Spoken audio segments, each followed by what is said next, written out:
Dr. Chantel Okoye wasn't supposed to be at the gala. She had spent the entire week working double shifts at the hospital and was already planning her escape when her friend Daniel convinced her to stay for just 1 hour.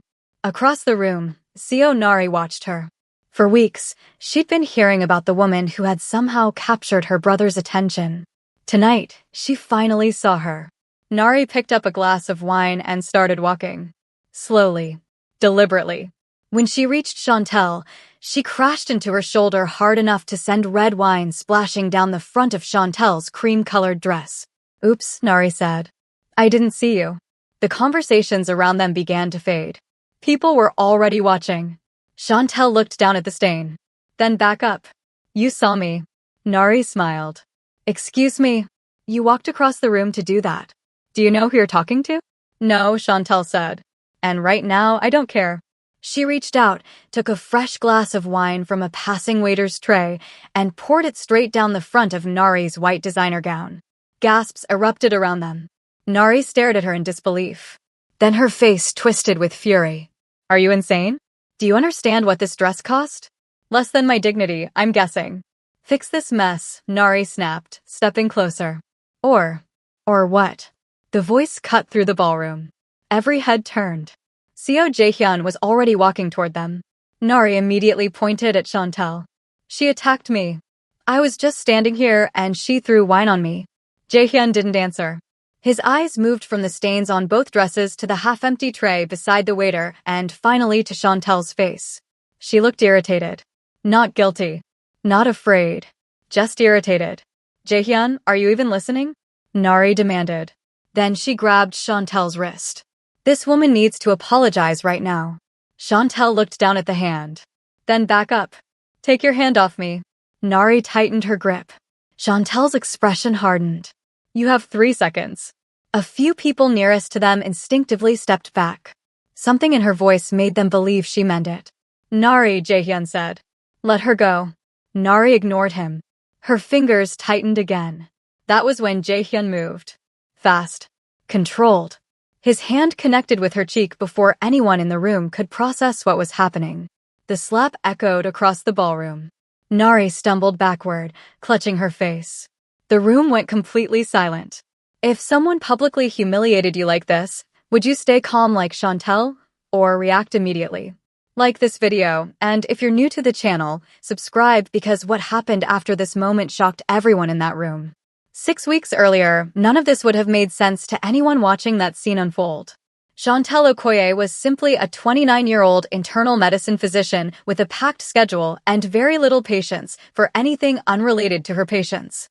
She was good at her job, disciplined, sharp, respected by senior doctors who usually dismissed anyone under 35 without a second look. She had built that respect herself, one 12-hour shift at a time, refusing every shortcut anyone offered her along the way. Outside the hospital, she gave one evening a week teaching free self-defense classes to women in her neighborhood. She never advertised why she'd started it. Only Daniel knew the real story, an old relationship that had taught her, painfully and slowly, exactly what it felt like to be made small by someone who claimed to love her. She had promised herself she would never feel that small again, and she made sure other women had the tools to make that same promise to themselves. "You need one night where you're not Dr. Okoye," Daniel told her that evening, steering her toward his car with a hand on her shoulder. "Just one night. I have a stack of charts to finish. The charts will still be there tomorrow. Tonight you're going to eat expensive food, meet some insufferable rich people, and pretend you're having fun." That's a terrible sales pitch. It's the only one I've got.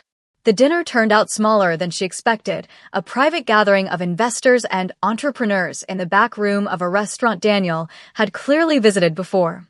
She sat through a round of polite introductions, only half listening, until a man pulled out the chair beside her and said simply, "I'm Jaehyun." No surname. No mention of a company. No expectant pause waiting for her to look impressed. "Chantel," she said. "You look like you're counting the minutes until you can leave." She almost laughed despite herself. Is it that obvious? Only to someone doing the exact same thing. Then why are you here? Obligation. Why are you here? A friend who doesn't understand the word no. I like him already, Jaehyun said, and something about the dry way he said it made her actually smile for the first time that night. They talked for hours after that. Not about money, not about status, but about purpose, why people spent entire lives chasing success only to feel empty once they finally had it. He asked careful questions and then actually listened to her answers instead of waiting for his turn to talk. She found herself saying more than she normally allowed herself to say to a stranger. "You don't ask what I do for a living," she said at one point. "Most people lead with that. I figure you'll tell me if it matters. What if I never tell you? Then I suppose I'll have to keep asking you to dinner until you do." Before the night ended, they exchanged numbers, his thumb hovering for a second too long over the keyboard, like he was deciding whether to say something else. Neither of them called. Weeks passed. Chantal buried herself back in work, and if she thought about the quiet, unassuming man from that dinner, she told herself it didn't matter. Strangers met and disappeared into separate lives all the time, and there was no reason this would be any different. Then one afternoon, a new family member accompanied her regular elderly patient, Madame Co, into the exam room for a routine appointment. Chantal was reviewing the chart when she looked up and froze. "You," she said. Jaehyun blinked, equally caught off guard. "Dr. Okoye." His grandmother beamed from the exam chair, delighted. "You two know each other?" "We met at a dinner," Jaehyun said, recovering quickly. "I believe I misplaced her number." "You lost it," Chantal said flatly, crossing her arms. "I prefer to say misplaced. There's no difference. There's a significant difference. Misplaced implies I intended to find it again." Madame Co laughed warmly, watching the exchange with obvious delight. "She's wonderful, Jaehyun. Gentlest hands of any doctor I've had in years. You should take her to dinner properly this time." "Grandmother." "What?" "I'm old. I'm allowed to say what I think." After the appointment, Jaehyun lingered in the hallway while Chantal finished writing notes at the nurse's station. "Coffee," he said. "To make up for the misplacing. You're going to lose my number again." "I'm not." He pulled out his phone right there, in front of her, and called her number, watching her own phone light up in her coat pocket. "Saved. Permanently this time. You can check." She tried not to smile and failed completely. "Fine. Coffee. One time. That's all I'm asking for." Coffee became dinner. Dinner became long weekend walks through bookstores and street markets, the kind of slow, unremarkable dates that somehow meant more than anything dramatic could have. They sat in his car after midnight more than once, talking until one of them had to admit they had work waiting in the morning.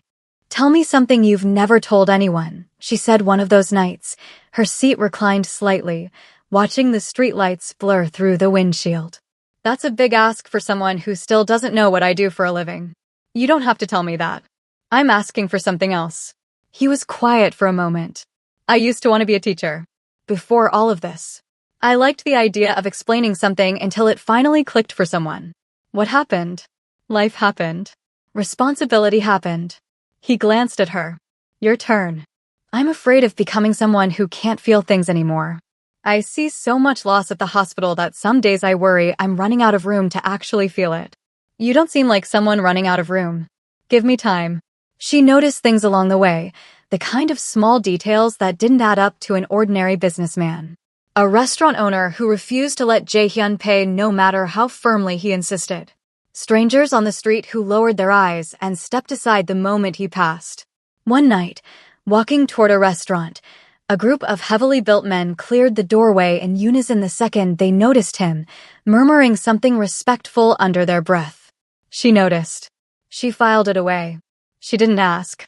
The first time she saw the other side of him was entirely by accident. They were leaving a restaurant after dinner when a drunken man shoved an elderly waiter so hard that the old man stumbled into a table. Before Chantal could react, one of the men standing several steps behind Jaehyun moved instinctively. Jaehyun lifted one finger. The man froze instantly. Jaehyun walked over himself. He helped the waiter back onto his feet, brushed the dust from the old man's sleeve, then turned slowly toward the customer. "You have 10 seconds, he said quietly. "To apologize." The man laughed. Nobody else did. 9 seconds later, he apologized with shaking hands. Jaehyun simply nodded once and walked away. Chantal watched him the entire walk back to the car. "People listen to you," she said. "Sometimes. Not sometimes. All the time. He looked out of the window instead of at her. She didn't ask another question. But for the first time, she wondered exactly who this man really was. Jae-hyun, for his part, noticed that she never asked. Everyone else in his life wanted something from him the moment they understood who he really was. Chantel seemed entirely uninterested in finding out, and that, more than anything, was what kept pulling him back to her. The illusion broke on an ordinary Tuesday evening, 3 months into whatever they had quietly become to each other. They were halfway through dinner when his phone rang. He glanced at the screen, and something in his face changed instantly, the warmth draining out of it, replaced by something colder and more focused than she'd ever seen on him. "I have to go," he said, already standing, already reaching for his jacket. "Jae-hyun, what's happening?" "I'll call you." "You can't just." "I'll call you, Chantel." And he was gone before she could finish the sentence, leaving her alone at a table for two with his unfinished plate across from her. The next morning, the news reported a violent clash between two rival organizations near the docks. 3 men hospitalized. Property destroyed. No arrests made. Chantel read the article twice, her coffee going cold in her hands, her mind running through every strange detail she'd quietly collected over the past 3 months and refused to add up. She didn't confront him immediately. She let 2 days pass, gathering the courage to ask the question she already suspected the answer to. When she finally did, she asked it directly, sitting across from him at her own kitchen table, her hands wrapped around a mug she wasn't drinking from. "What exactly do you do, Jae-hyun?" He didn't flinch. He didn't lie either. "I lead an organization. It's not the kind of business that gets written about in financial magazines." "Is it dangerous?" "Yes." "Are you dangerous?" "To the people who deserve it." He held her gaze steadily. "Never to you." "Never." "How am I supposed to believe that?" "Because I've had 100 chances to lie to you about what I am, and I haven't taken a single one." She sat with that for a long moment, turning the mug slowly in her hands. "Does this mean men show up at my door one day? Does this mean I become a target because of who I'm with?"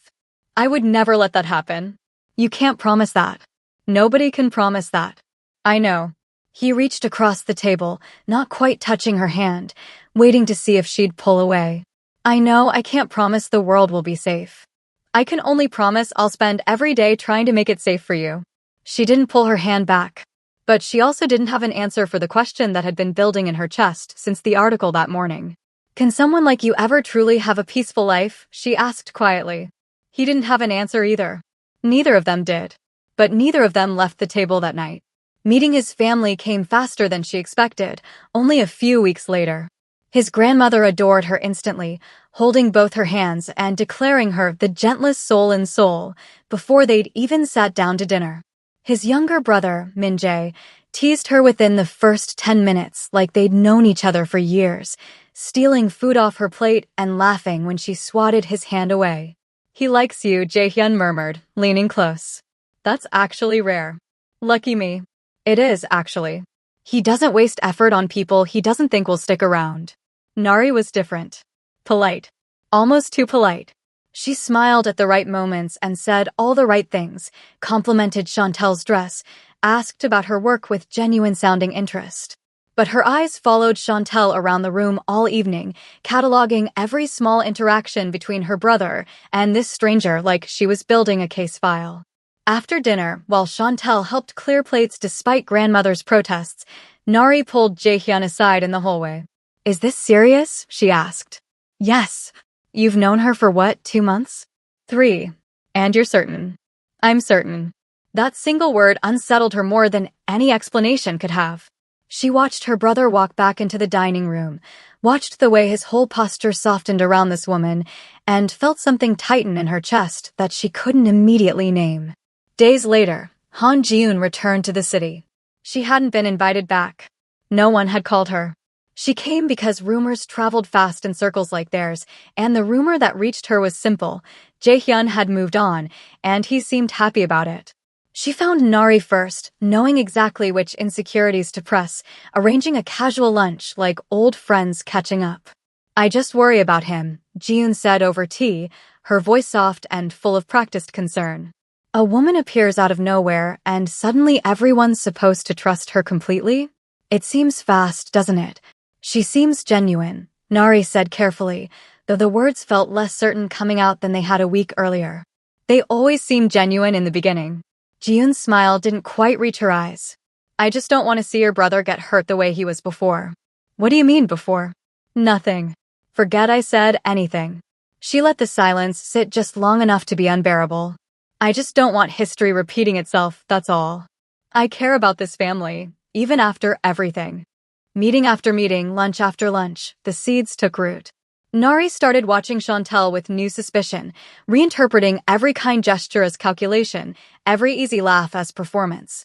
The doubt grew slowly, the way doubt always does when it's planted by someone who knows exactly which soil to use. Then the photographs appeared online, Chantel and Jaehyun together at a quiet restaurant, leaked anonymously with cruel captions accusing her of chasing wealthy men for status and money. The story spread through gossip blogs within hours, then devastatingly, through the hospital where Chantel worked every single day. Patients requested different doctors without explanation. Colleagues whispered in the break room when they thought she couldn't hear. Hospital administration called her into a private meeting, their concern dressed carefully in corporate language that didn't disguise the real message underneath. We just want to make sure this doesn't affect patient trust in the institution, the director said, not quite meeting her eyes. It won't, Chantel said, though for the first time, she wasn't entirely sure she believed it herself. That night, she sat alone in her apartment, staring at her medical license framed on the wall, the thing she had sacrificed sleep, relationships, and years of her life to earn. She thought about losing all of it over rumors she hadn't started and couldn't control. When Jaehyun called, she finally said the words she'd been avoiding saying out loud for days. I think we need some time apart. He was quiet for a long moment on the other end of the line. Is this what you want? Or what you're afraid will happen if you stay? Does it matter which one it is? It matters to me. I can't lose everything I built for a relationship that's 3 months old, Jaehyun. Is that what this is to you? 3 months and a number. That's not what I said. It's what it sounded like. She closed her eyes, gripping the phone tighter. I don't know what I'm saying right now. I just know I'm scared, and I don't know how to keep doing this while I'm scared. Then take the time, he said finally, his voice quieter now. Take whatever time you need. I won't call you. I won't show up. But I need you to know I'm not going anywhere on my end. Okay. A pause. Good night, Chantel. Good night. The days that followed were miserable for both of them, though neither would have admitted it to anyone but themselves. Chantel buried herself in back-to-back shifts. Jaehyun sat through business meetings without absorbing a single word being said to him. Min-jae noticed first. You've been impossible to talk to for a week, he said, dropping into the chair across from his brother's desk uninvited. What happened with the doctor? Nothing happened. That's exactly the kind of answer someone gives when something happened. We're taking some time. Why? Because her career is being destroyed by rumors connected to me, and she's not sure she can survive that. Min-jae studied him for a moment. And what do you think? I think I'd rather burn down whoever's spreading those rumors than lose her over them. Then maybe start there instead of sitting in your office staring at nothing. One evening, after teaching her self-defense class, Chantel walked toward the underground parking garage alone, exhausted and distracted, replaying the call with Jaehyun in her head for the 100th time.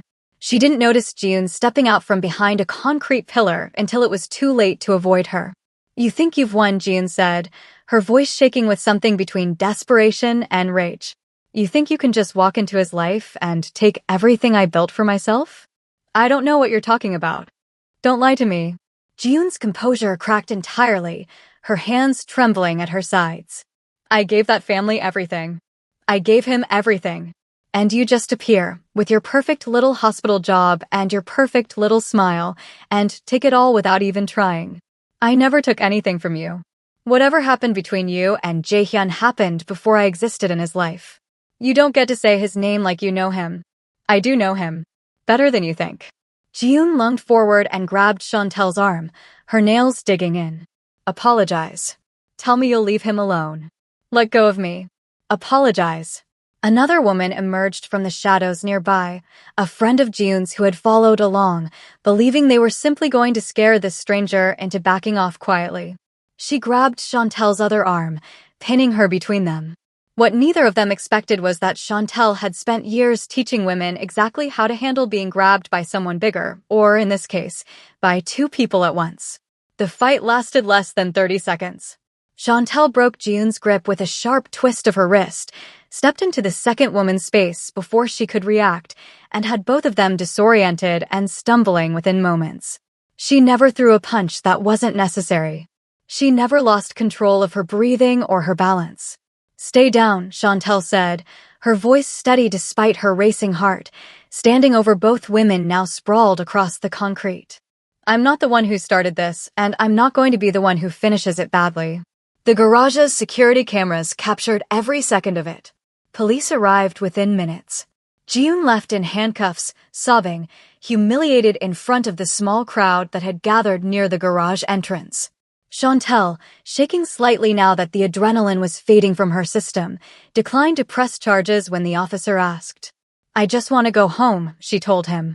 When Jaehyun found out the next morning, his reaction wasn't anger at Chantel for defending herself.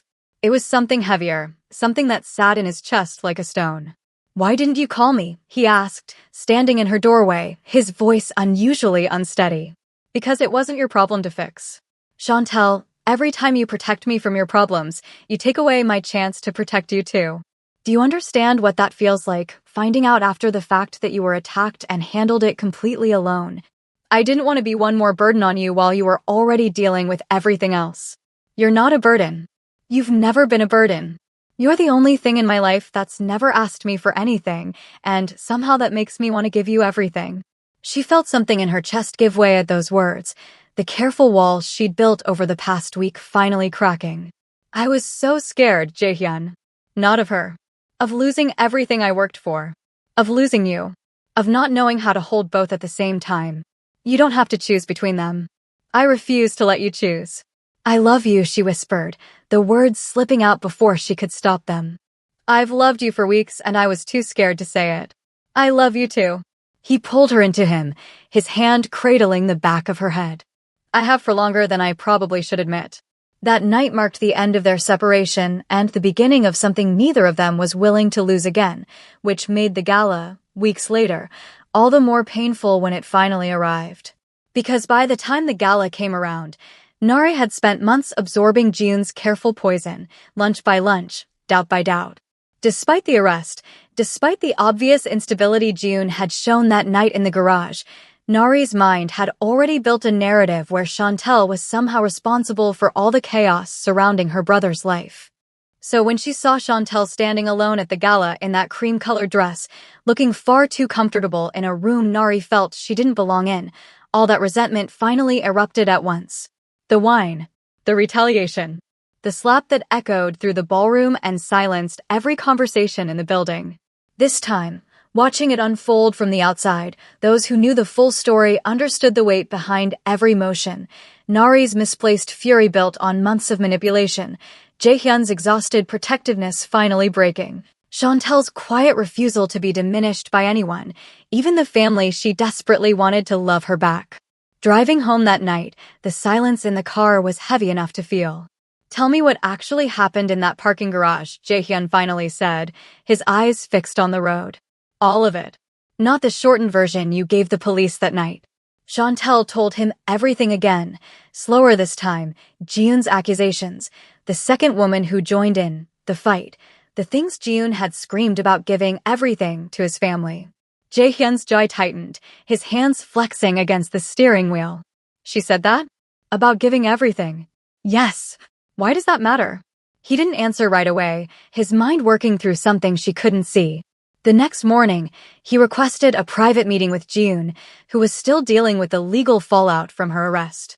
She arrived defensive, expecting another argument about Chantel, another lecture about boundaries she'd already crossed. Instead, Jaehyun asked one question, sitting across from her with no warmth in his expression at all. "What did you mean, that night in the garage, about giving my family everything?" Jiun's face went pale. For a long moment, she said nothing, her hands twisting in her lap. "Tell me," he said quietly, leaning forward. "Or I stopped protecting you from what could have happened to you legally after that night, and I let it run its full course this time." She broke, the words spilling out like something finally too heavy to carry alone. Years ago, my family's company was collapsing. I was desperate, Jaehyun. I leaked information, confidential information connected to your organization, to people who promised to save my father's business in exchange for it. Tears streamed down her face, her voice shaking. I didn't know what they would do with it. I swear I didn't know people would get hurt because of what I gave them. Jaehyun's expression turned to stone, something cold settling behind his eyes. 3 men were hospitalized because of that leak. Do you understand that? People's lives were altered because of a decision you made and never told me about. I know. I couldn't tell you. I was too ashamed, too afraid of what you'd do once you knew the truth. So instead you let me end our engagement believing it was simple incompatibility. You let me carry that confusion for a long time. I didn't have a choice. You had a choice every single day since then to tell the truth instead of letting everyone, including my own sister, believe Chantel was the villain in a story you started. Jiyoon had no response to that. There wasn't one that could undo what she'd already done. That evening, Jaehyun sat down with Nari in the quiet of the family study and told her everything: Jiyoon's betrayal years earlier, the leaked information, the people hurt because of it, and the careful manipulation she'd fed Nari lunch after lunch for months. Nari sat in stunned silence as the pieces fell into place in front of her. She came to me with concerns about Chantel. She made it sound like she cared about this family, about protecting you. She was protecting herself by destroying someone else's reputation in the process. I defended her, Jaehyun. I believed her over the woman who's done nothing but love you honestly since the day you met. You didn't know what she was doing to you. I should have looked closer before I let her convince me Chantel was a threat. Her voice cracked, her hands pressed against her face. I humiliated Chantel in front of every important person in this city because of someone who betrayed our entire family years ago and never had the decency to admit it. Nari. I poured wine on a woman who was just standing there, minding her own business, because I let myself be manipulated by someone with her own agenda. What does that make me? It makes you someone who was lied to. It doesn't make you her. Then I need to fix it. I need to actually fix it, not just feel guilty about it in private. Days later, Nari showed up at the hospital, waiting outside Chantel's office until her last patient left for the day, her hands clasped tightly in front of her like she wasn't sure what to do with them. I don't expect you to forgive me, Nari said the moment Chantel opened the door, the words rushing out before she lost her nerve. I just needed you to know I understand now. All of it. What Jiyoon did, what I let her convince me of, what I put you through at that gala in front of everyone we know. I'm sorry. Genuinely, completely sorry. Chantel studied her for a long moment, arms crossed, weighing the sincerity in front of her. I appreciate you saying that. But trust isn't rebuilt with an apology, Nari. It's rebuilt with time and with actions that prove the apology actually meant something beyond the moment you said it. Nari nodded, accepting it without argument, without the defensiveness Chantel had half expected. I understand. I'll earn it. I know I have no right to ask for your patience, but I'm asking anyway. Then let's see what you do with it. Weeks passed, and slowly, carefully, Nari did exactly that. She showed up to Chantel's self-defense classes, not to perform an apology, but to actually learn something. She stopped by the hospital with coffee on days she knew Chantel was working long shifts, never expecting conversation in return. Small gestures. Genuine effort. The kind of consistency that meant more than any single conversation ever could have. By the time the Seo family gathered for dinner again, something had visibly shifted in the room. Grandmother laughed freely at the head of the table, telling the same story about Jaehyun's childhood that she'd told a dozen times before. Minjae teased Chantel relentlessly about her terrible taste in tea, stealing sips from her cup just to provoke a reaction. Even Nari, sitting beside her now instead of across some invisible divide, smiled in a way that finally reached her eyes. You're staying for dessert this time, Nari said. I already told the kitchen not to let you leave early. Is that a threat? It's a promise. A good one, I hope. Halfway through dinner, Jaehyun quietly stood, without ceremony, without the kind of performance someone in his position could easily have afforded. He reached into his pocket and knelt beside Chantel's chair, holding out a simple ring that caught the light from the chandelier above them. I've spent years building an empire. He smiled. You're the first person who ever made me want to come home instead of simply owning one. He opened the ring box. "Come home with me." A beat. "For the rest of our lives." Chantal felt tears rising before she could stop them, her hand covering her mouth as she looked at the man who had walked into her life uninvited at a dinner she almost didn't attend, and somehow become essential to every part of it since. "I thought you'd never ask," she whispered. "Is that a yes?" "It's the easiest yes I've ever given in my entire life." The table erupted, Minjae cheering loudly enough that the staff in the hallway came to check on them, grandmother clapping her hands together with delight and already talking about wedding dates, Nari wiping tears from her own eyes as she watched her brother slide the ring onto Chantel's finger with hands that weren't quite steady. Chantel looked around the table at the family that had once treated her as a threat to be eliminated, now embracing her as one of their own without hesitation, and realized that the life she had almost walked away from months earlier had quietly, completely become the family she never knew she'd been missing. Before you go, tell me this. What was your favorite moment in the story? Was it Chantel refusing to be humiliated, Nari finally taking responsibility for her actions, or Jaehyun choosing truth over family pressure? Leave your answer in the comments. And if you enjoyed this story, don't forget to like, subscribe, and share it with someone who would appreciate it. See you in the next one.